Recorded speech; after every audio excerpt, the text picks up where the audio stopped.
बड़ी अच्छी बात कही है एक ही भाव में कि जन्म जन्म के दुख सहे सब ते तुम जानो, याद किए मुझ लगे आयुध से मानो। कि भगवान जितने मैंने दुख सहे हैं, सोच कर देखना एक सुई लग जाए तो हमारी क्या आह निकल जाती है। और भगवान इतने दुख मैंने सहे हैं, आयुध का मतलब होता है बड़े बड़े शस्त्रों से जैसी पीड़ा होती है, इतने दुख मैंने सहे हैं। और मुझे पता है कि मैंने दुख भी अपने कारण सहे हैं, क्योंकि दुख और सुख कोई दूसरा नहीं देता है। लोग कहते हैं भगवान तो परम वीतरागी हैं, वीतराग भगवान हमें क्या देंगे।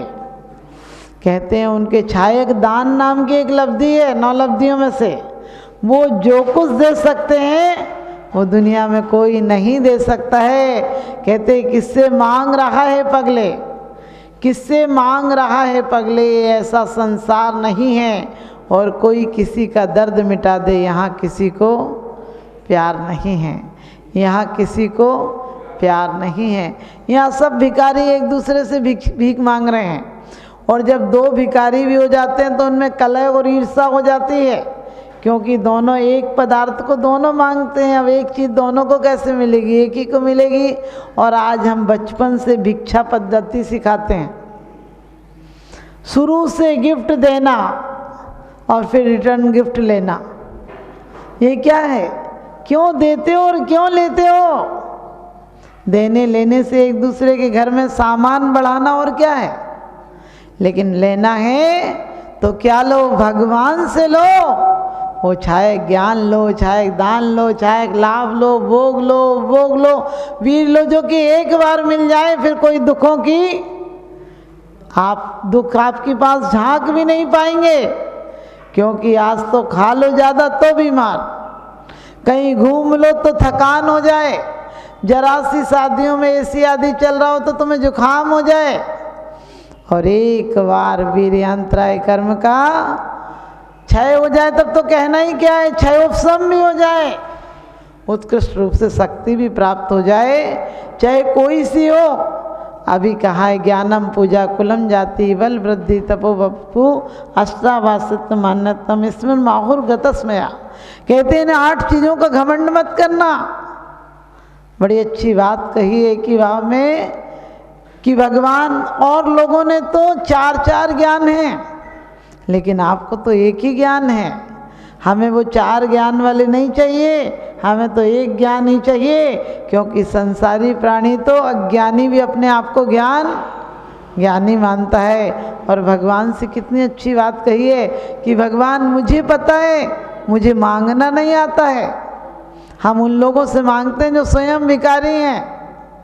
मांगने के पीछे आपको पता होगा कि बाली ने क्या करा था, राज्य तो मांग लिया था 4 मंत्रियों ने, रक्षाबंधन की कथा में पढ़ते हैं। और कैकेयी ने क्या मांग लिया था, बेटे के लिए राज्य तो मांग लिया था। कहते हवस और मान हिंसा के कभी पूरे नहीं होते, अगरचे दिल से इसका मुद्दा निकले तो अच्छा है।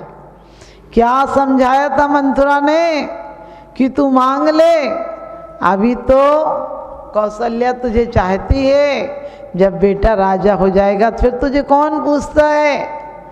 अरे सौत तो चून की भी बुरी होती है, वो तो साक्षात सौत है। जबकि कैकेयी इतना प्यार करती थी राम को कि पूछो मत। लेकिन कहते हैं कि उसने कैकेयी ने कहा भी था कि कैसी बात करती हो, वो तो मुझे बहन से ज़्यादा प्यार करती हैं और राम तो मुझे ही माँ मानता है। लेकिन सीख ऐसी होती है, इसलिए कुंद कुंद स्वामी रहनसार में कहते हैं लोभी की, मोही की, कुसंगतियों की, व्यसनियों की, कामी की, क्रोधी की, इनकी संगति मत करना, नहीं तो क्या होगा, आपत्ति ही मिलेगी। क्योंकि कहते हैं यदि तुम गलत लोगों से सोहबत करोगे तो दूध के साथ पानी भी, दूध के भाव बिक जाता है, और कलालन के यहाँ खड़ा होकर भी आदमी शराबी माना जाता है। इसलिए कह दिया, हमारे आचार्यों को क्यों कहा कि जहाँ स्त्रियाँ, मुनियों को कहा है स्त्रियाँ रहती हों, व्यसनी रहती हों, गाने बजाने होते हों, हम मत जाना, क्योंकि कभी भी निमित्त पाते ही तुम्हारे क्या होगा, उपादान में कमी आ जाएगी और तुम्हारे कोई भी संगति का बहुत असर पड़ता है। भवदेव भूदेव का उदाहरण पढ़ते हैं और पुष्पडाल आदि का उदाहरण पढ़ते हैं कि एक एक बार सिर्फ संगति में चले गए और संगति का भले मन नहीं था शुरू में, लेकिन फिर भी गए तो क्या हो गया, ज्ञानी हो गए, एक दिन भावलिंगी संत हो गए। लेकिन आपको पता होगा, समझाया था मंत्रा ने, ऐसा ही गलत कहा था कि तू जिस समय महारानी, तेरा बेटा राजा हो जाएगा, राज्य पालेगा, उस दिन तू जहाँ जाएगी वहीं से क्या होगा, राजमाता के जयकारों से रास्ता गूंज जाएगा, तुझे लोग पलक पावड़े रखेंगे और तू सोच कर देख, तेरा बेटा जब राजा हो जाएगा तो तू कितनी इज्जत पाएगी, कितनी तुझे खुशी होगी। लेकिन आप सबको पता है खुशी मिली कि अपमान मिला। जिस दिन से बेटा को राजा बनाने का भाव आया, उसी दिन से क्या मिला, तिरस्कार मिला, पयस मिला, पति वियोग मिला और पुत्र से भी क्या अपमान मिला, सम्मान नहीं मिला। क्योंकि भरत घर में ही वैरागी थे, वो कहाँ चाहते थे कि मुझे राज्य मिले। राज समाज महाग कारण बैर बढ़ावन हारा, वेश्या सम लक्ष्मी अति चंचल या का कौन पतिहारा। कहते हैं वेश्या के समान लक्ष्मी है, इसको कौन है सुबह आप नोट गिन के रखते हो, शाम तक दूसरा आकर ले जाता है। जिसकी जाती है वो ही मानता है कि मेरी अपनी है, दूसरे दिन तगादा वाला आता और ले जाता है। इसलिए हमारे आचार्यों ने कहा ये दौलत किसी की नहीं होती है। तुम्हें लगता है तुम्हारा मकान है, तुम्हारी रजिस्ट्री है, सोचना रजिस्ट्री कहीं बदलते हैं मकान, क्या कागज बदलते हैं, मकान कभी नहीं बदलते हैं। मकान जहाँ पर है वहीं रहते हैं। ऐसा तक कहा है कि एक एक जगह पर हजार हजार लोग दफनाए गए हैं, हम मुर्दों की जगह पे तो बैठे हैं। घर में भी विचार करो, यदि हमारे बुजुर्ग नहीं मरते तो हम रहने को कहाँ जगह मिलती।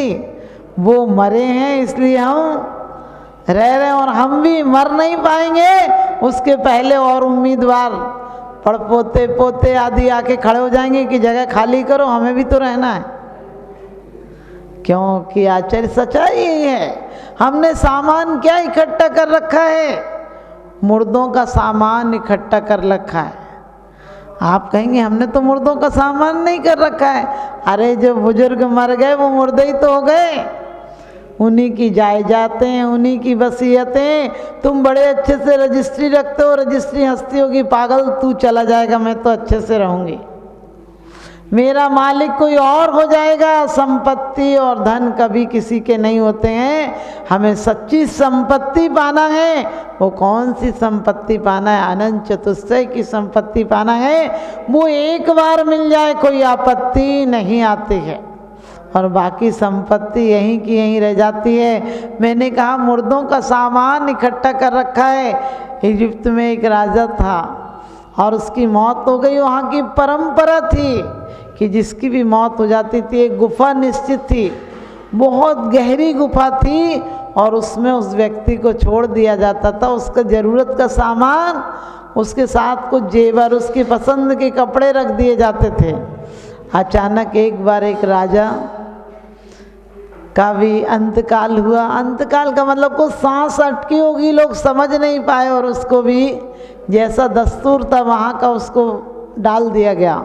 और कहते हैं उसके ऊपर एक चट्टान रख दी जाती थी, क्योंकि उसमें सिर्फ कोई महापुरुष यानी महान राजा आदि कोई डाला जाता था या कोई फकीर आदि मरते थे तो उस गुफा में डाला जाता था। सामान्य लोगों को नहीं डाला जाता था। और जब एक के बाद दूसरा मरता था तभी उस गुफा का पत्थर बहुत विशाल शिला सरकाई जाती थी और उसके बाद फिर दोबारा कब कोई मरेगा तब उठती थी। और कहते हैं उस राजा को चेतना आ गई अंदर जाके। अब देखा तो घबरा गया एक बार तो कि कितनी गंदगी है। वहाँ तो मुर्दों की बदबू आ रही है, वहाँ पर कीड़े हैं, मकोड़े हैं, जमीन से पानी रिस रिस कर आ रहा है, इतनी भयंकर हालत वहाँ तो। लेकिन अब क्या करे, पता था कि अब 2-4-6 साल में कोई मरेगा तभी इसका पत्थर हटेगा, और हट भी नहीं सकता क्योंकि इतनी विशाल शिला कैसे हटेगी। कहते हैं बहुत 2-4 दिन रोया चिल्लाया, और उसके बाद कहते हैं वहीं जो मुर्दों का मांस पड़ा था वो खाने लगा, जो उनके जेवर पड़े थे उन्हें इकट्ठा करने लगा, मुर्दों के कपड़े जो पड़े थे उन्हें इकट्ठा कुछ तो करेगा। क्या करेगा, ज्ञानी से ज्ञानी मिले करे ज्ञान की बात, और मूर्ख से मूर्ख मिले के घुसा कहलाद। अब वहाँ तो सब मुर्दे ही मुर्दे थे, और मुर्दों के बीच में रहने से मुर्दा हो जाता आदमी। और कहते हैं वो भी सब सामान इकट्ठा करने लगा। कोई 15 साल बाद दूसरा कोई व्यक्ति मरा, और कहते हैं कि उस पत्थर को हटाया, और वो तो चिल्लाने लगा कि मैं हूँ फलाना राजा हूँ, तुम लोग मुझे डाल गए थे। और कहते पहले तो लोग निकालने को तैयार नहीं थे, लेकिन वह मुश्किल निकाला तो देखा गंदा हो गया था, नहाने को पानी तो था नहीं, और बहुत गंदगी शरीर पर लगी थी, बाल लंबे लंबे हो गए थे, बाल सफ़ेद हो गए थे, और कहते हैं कपड़े भी बहुत फटे पुराने से थे। लेकिन उसने कहा मेरे साथ एक पोटली बांधी है, मैंने उस पोटली को तो उठा लो। और लोगों ने कहा हम नहीं जाते अंदर, तुम ही उठा के लाओ। और लोगों ने कहा कि क्या पोटली लाए हो? बोले हमने जेवर इकट्ठे कर रखे हैं और कपड़े इकट्ठे कर रखे हैं, वो ले आया ऊपर। लोगों ने कहा अरे तुम इतने दिन जिए कैसे वहाँ पर, इतनी गंदगी में मुर्दों के बीच जिए कैसे? तो उसने कितनी अच्छी बात कही, उसने कहा मरना इतना आसान तो नहीं था। उसने कहा मरना इतना आसान नहीं था, इसलिए क्या करता, कुछ तो करना था। ध्यान रखना, यदि ज्ञानी होता तो वहाँ तत्व चिंतन करता कि ऐसी ही दशा मेरी भी हो जाएगी एक दिन, ऐसे ही चील कौए खा जाएंगे। लोगों ने कहा तुम कैसे जिंदा रहे? कहने लगे पीने के लिए जो पानी मिलता था वो रिस रिस के नालियों का गंदा पानी आता था, वही पी लेता था। भूख लगती थी, अब खाना तो कुछ था नहीं तो गंदगी खा लेता था। आप समझ गए, मांस के टुकड़े खा लेता था। फिर मन नहीं लगा तो कपड़े और जेवर इकट्ठे करने लगा। यही काम किया। आपको लग रहा होगा कि क्या किया हमने, हमारी और आपकी हालत भी ऐसी नहीं है। जब मरेंगे तो कुछ चिथड़े और कुछ जेवर इकट्ठे किए होंगे जिंदगी में, जबकि जितनी ऊर्जा हमने उसके लिए लगाई है इतनी ही ऊर्जा अपने आत्मा के लिए लगाते, अपने परमात्मा बनने के लिए लगाते तो क्या होता, हम परमात्मा बन जाते। इसी जगत में सुख भी हैं, शुभ वर्गनाएँ भी हैं और अशुभ वर्गनाएँ भी हैं। हम जैसे परिणाम करते हैं वैसी वर्गनाएँ हमारी ओर आकर्षित हो जाती हैं और उन कर्मों का फल हम भोगते हैं। इसलिए कहा है रहे सदा सत्संग उन्हीं का, ध्यान उन्हीं का नीति रहे, उन्हीं जैसी चर्या में यह चित्त सदा अनुरक्ति रहे। रहे सदा सत्संग उन्हीं का, किन्हीं का, रागियों का नहीं रहे। यहाँ कितनी देर रागियों का संग रहता है और कितनी देर त्यागियों का संग रहता है। सच पूछो, पूरे जीवन का हिसाब लगाना। यदि तुम 100 साल भी जियोगे तो समझ गए 90 के बाद तो तुम बेकार हो जाओगे। खुद भी कहोगे भगवान उठा ले।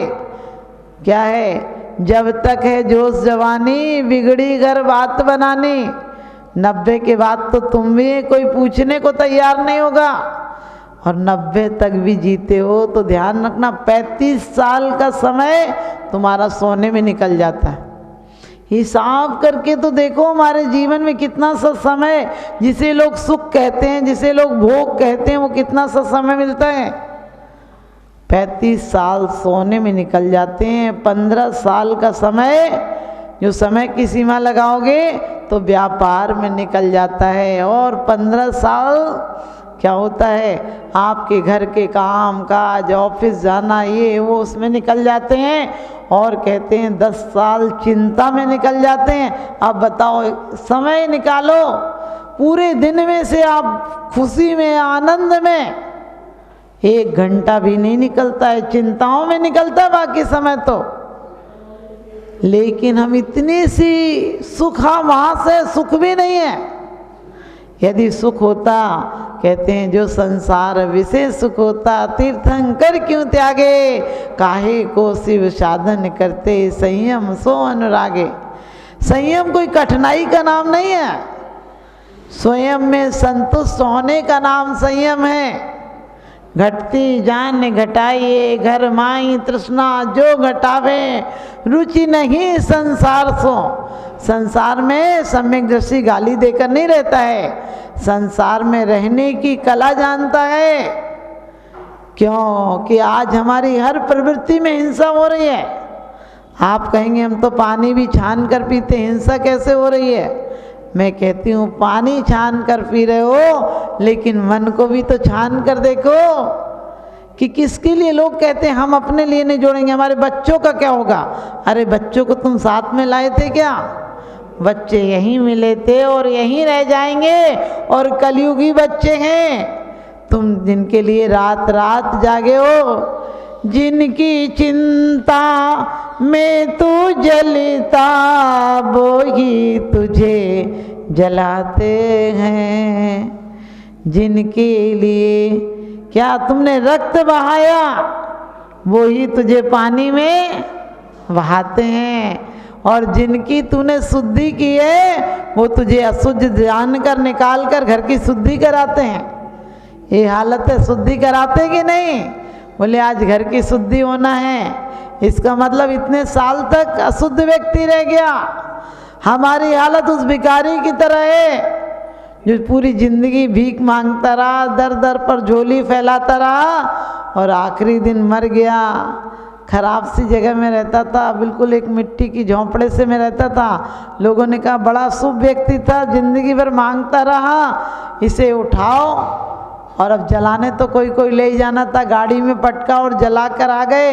लोगों ने कहा इतना पापी व्यक्ति था, निकृष्ट व्यक्ति था, कुछ ज़मीन तो खोद दो, मिट्टी भी हटा दो इसकी, जिस पर ये रहता था। जैसे ही मिट्टी हटाई, वैसे उसके नीचे खजाना निकला। लोग हंसने लगे, कहने लगे ये अपने जीते जी घर घर झोली फैलाई। खास खोद लेता तो क्या हो जाता, खोद लेता तो दुनिया का सबसे बड़ा सम्राट हो जाता। ये जिस जमीन पर बैठा रहा, उसी जमीन के नीचे कितना बड़ा खजाना गड़ा हुआ था। आप सोच रहे होंगे हमें मिल जाए तो हम आज ही जाके खोद लें उस खजाने को। हमारे अंदर भी वही खजाना है। हम जिंदगी भर दूसरों से मांगते हैं, हमारे अंदर भी तो अनंत चतुष्टय का खजाना है। परमात्मा कभी हमें मोक्ष नहीं दे सकते हैं, लेकिन उनका स्मरण, उनकी संस्कृति, उनकी स्तुति आदि हमको क्या है, मोक्ष मार्ग पर बढ़ने के लिए प्रेरणा दे सकती है। इसलिए कहा है भगवान तुम ही कैसे हो, करुणा निधान हो। कल्याण मंदिर में कहा है कि संसार में डूबे हुए पतितों को एकमात्र आप ही सहारा हो। आपकी नाव में बैठकर ही जा सकते हैं, क्योंकि नाव भी तो कैसी होना चाहिए, छिद्र रहित होना चाहिए। हमारी आज तो बाल्टी है जिंदगी की, कैसी है, भरी तो बहुत दिखती है, लेकिन छेददार बाल्टी है। ऊपर आते आते तक सारी खाली हो जाती है। हम अपनी बाल्टी को ध्यान रखना, हौद मत बनाना। हौद का पानी बाहर से आता है और कुएं का पानी अंदर से आता है। हम अपने जीवन से अंदर से खुशियाँ लाएं। जो भी विपरीत भाव हैं वो बाहर से आते हैं। क्रोध हो, मान हो, माया हो, लोभ हो, छल हो, ईर्ष्या हो, ये सब दूसरों से प्राप्त होती हैं। किसी की संपत्ति देख लो, ईर्ष्या हो जाती है। कोई तुम्हारे जय जिनेंद्र नहीं करे तो तुम्हें क्रोध आ जाता है, और तुम्हें सामान मिल जाए तो अहंकार आ जाता है, और जो मिल जाए तो और तृष्णा और लोभ बढ़ जाता है। लेकिन प्रेम लाना हो तो किसी की जरूरत नहीं है। हमारा प्रेम कैसा हो, फूलों की तरह हो। कहते हैं एक इस्लाम की कोई साधिका थी, तो कहते हैं वो रात में कहीं रुकी, जिसी गांव में रुकना था, लोगों ने कहा इस गांव में हम नहीं रुकने देते, हम अपने मज़हब वालों को रुकने देते हैं अपने, और कहते हैं उसको निकाल दिया। और वो जब लौट कर रात को 3 बजे उसी गांव में वापस आई, उसे धक्के देकर बड़े बेइज्जती से निकाल दिया।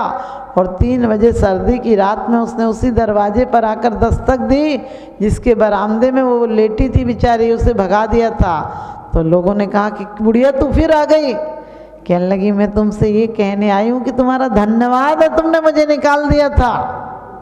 उन्होंने कहा धन्यवाद काहे का, एक तो मुझे हमने निकाल दिया। तो उसने कहा कि इसलिए धन्यवाद देने आई हूँ कि जब तुमने निकाला था तो मेरे अंदर क्षोभ था, मेरे अंदर ये था कि कितने बुरे लोग हैं, मुझे निकाल दिया, कैसे बेदर्द लोग हैं। लेकिन जब जंगल में गई तो मैंने देखा, आज मैंने प्रकृति की सुंदरता देखी है, आज मैंने चांदनी देखी है, आज मुझे भेद विज्ञान हुआ है कि ऐसी सर्दी में भी कोई एक शक्ति है जो मरने नहीं देती है। आज मुझे परमात्मा पर आस्था हुई है, इसलिए मैं तुम्हारे धन्यवाद देने आई हूँ, पैर छूने आई हूँ कि तुमने मुझे कम से कम एक मौका तो दिया है।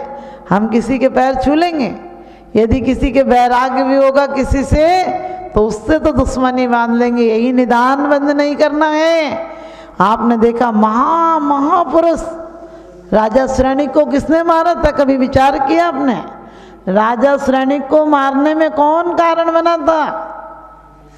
पूर्व जन्म के मुनि थे, सोच के देखना, जो कुणिक हुआ है। सुसेन और सुमित्र नाम के 2 मित्र थे और दोनों, एक राजा का बेटा था, एक मंत्री का बेटा था। राजा का बेटा कभी कभी हुकूमत में आकर मंत्री के बेटे को नीचा दिखाता था।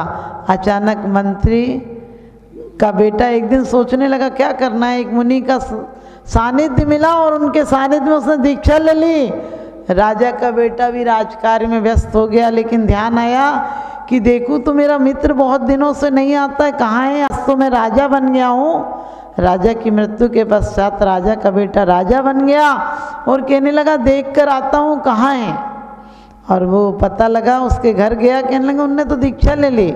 आज की तरह तो दीक्षा पहले होती नहीं थी, कहीं भाव बने वहीं दीक्षा ले लेते थे, कोई प्रोग्राम नहीं होते थे ऐसे, तो पता नहीं था। कहते उनने दीक्षा ले ली। फिर गया मित्र के पास, मुनि के पास, और कहने लगे कि तुमने दीक्षा ले ली, हम तो तुम्हें मंत्री बना देते। उनने कहीं बन गए मंत्री, अब अपनी मंत्रणा करेंगे, मैं संतुष्ट हूँ, तुम अपना काम करो। और कहते हैं उसको भक्ति सी उमड़ी और कहने लगा मुनिराज का आहार हम कराएंगे। मुनिराज से कहने लगा, मुनिराज ने कहा हम ऐसे आहार नहीं करते हैं, हमारी तो विधि जहाँ मिलेगी, जो प्रगान करेगा वहाँ चले जाएंगे। और कहते हैं उसने, राजा था, राजा ने ढिंढोरी पिटवा दी कि मेरा ही चौका लगेगा और लोग चौका नहीं लगाना, नहीं पड़गाना। और आप सबको पता है ये मासूम मासी मुनि थे, 1 महीने के बाद 1 बार आहारचर्या कोटते थे। और पहली बार मुनिराज आए तो कोई राजा का दूत आ गया था, तो व्यस्त था राजा, पड़गाहन को नहीं खड़े हो पाया, उनकी विधि नहीं मिली और लौट गए। दूसरी महीने में आए तो क्या हाथी बिचक गया था, तो भगदड़ मची थी, तो मुनिराज लौट गए। तीसरे महीने में आए तो आग लग गई थी और इसलिए मुनिराज लौट गए। किसी श्रावक ने कह दिया कि राजा बड़ा दुष्ट है, ना तो देता है और ना देने देता है। ये शब्द मुनिराज के कानों में पड़े और ध्यान रखना, मुनिराज को ऐसा नहीं कसाई नहीं आई, लेकिन ये भाव आ गया, ये पहले भी मुझे दुख देता था और अब भी दुख देता है। मुनिराज की तो समाधि हो गई, लेकिन इतना सा परिणाम में स्वर्ग ले गया। तपस्या तो थी उनकी, स्वर्ग गए, लेकिन वहाँ से आकर कौन हुए? वहाँ से आकर बड़ी उम्र थी, इसलिए बाद में। और राजा श्रेणिक के जीव को, सुसेन को जब पता चला कि मेरे मित्र की मुनिराज रूप में आहारचर्या नहीं मिलने के कारण समाधि हो गई, उसने भी दीक्षा ले ली। लेकिन कौन सी दीक्षा ले ली? कुलिंगियों की दीक्षा ले ली। इसलिए स्वर्ग तो गया लेकिन कम उम्र हुई, इसलिए राजा श्रनिक बना के, और वो संस्कार पहले भव के 3 भव तक काम करे, कुमत का असर रहा। और आप सबको पता होगा वो जो कुणिक था, जो कुणिक बना वही मुनि का जीव है, जो कि पैदा होते ही माँ को तो कुछ नहीं, पिता देखने आए थे प्यार से, क्योंकि उन्हें तो पता ही नहीं था, लेकिन वो दुश्मनी के संस्कार ले लिए थे, ज़्यादा भी नहीं, हल्की सी दुश्मनी भी। बाप को टेढ़ी आंखों से देखता है कि ये वही है जिसने मुझे निकाल दिया था, और कहते हैं कि बहुत गुस्से से देखा, रानी चेलना समझ गई कि कोई ना कोई दुष्ट जीव है। उसने क्या किया, पिटारे में बंद करके उसे बहा दिया, और पिता का मोह देखो वापस बुला लिया, और पिटारी से निकाल के कहा अपना बच्चा है, कोई बात नहीं, टेढ़ा देख रहा था तो क्या हुआ। और बड़ा होने के बाद आप सबको पता उसने कितने दुख दिए, राज्य सत्ता मिलने के बाद उसने कितने दुख दिए। पिता को सर्दी के दिन में जेल में रख देता था, बर्फ की सिल्लियाँ लगवा देता था, गर्मी के दिन में भट्टियाँ लगवा देता था, और ऐसा शिक्षा बना रखा था रहने का कि ना उठ सके ना बैठ सके, इतनी तकलीफ। उसमें त्रिशूल लगे हुए थे कि यदि खड़ा हो तो चुभ जाए तुरंत। इसलिए एक दिन चेलना के साथ भोजन कर रहा था कुणिक, और अचानक उसके बच्चे ने लघु संज्ञा कर दी, तो वो बड़े थाली हटा दी, बच्चे को साफ करके मंगा लिया, और उसके बाद अपनी माँ से कहता है माँ यदि और किसी का बच्चा होता तो मैं मृत्युदंड दे देता मेरे खाने के समय, लेकिन मैं अपने बच्चे को कितना चाहता हूँ।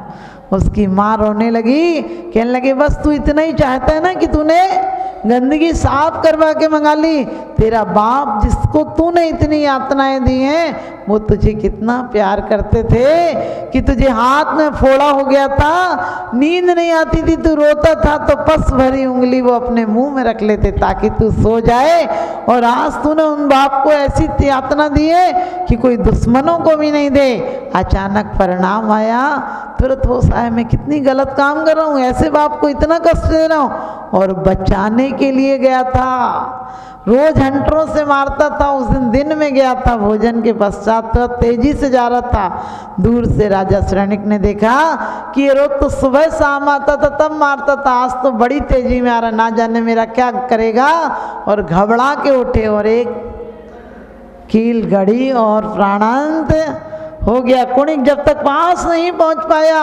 क्योंकि कह दिया नरक जाना है, अति संकलेश भावते मरो, घोर शुभ्र सागर में पड़ो।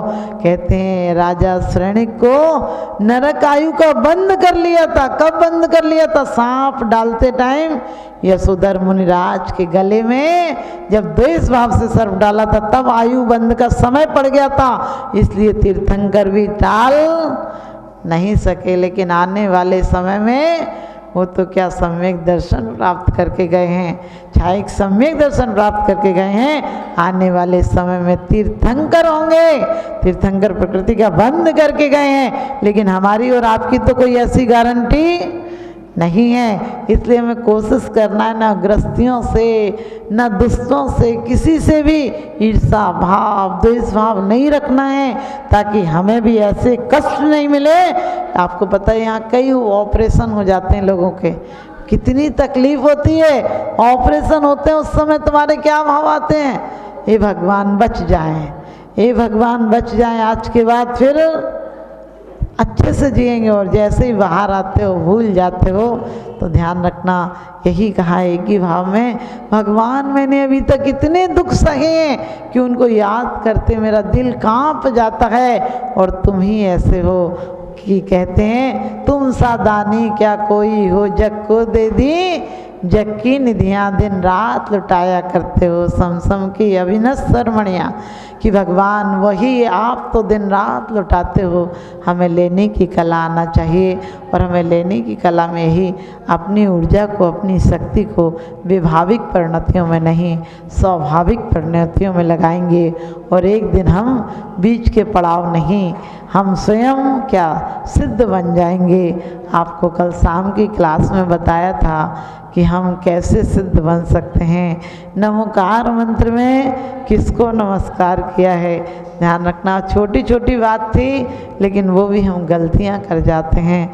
हम सिर्फ ये सोचते हैं अरिहंत को नमस्कार है, अरिहंतों को नमस्कार नहीं है। एक नमोकार मंत्र में जिस दिन ये बहुमान आ जाएगा कि हम किन किन को, कितनों को नमस्कार करते हैं और नमस्कार प्रेम से करते हैं, लगाव से करते हैं, उन गुणों को पाने के लिए करते हैं, तो वास्तव में इनका छायक दान हमें वो दान देगा जो कभी कृपणता मिटा देगा।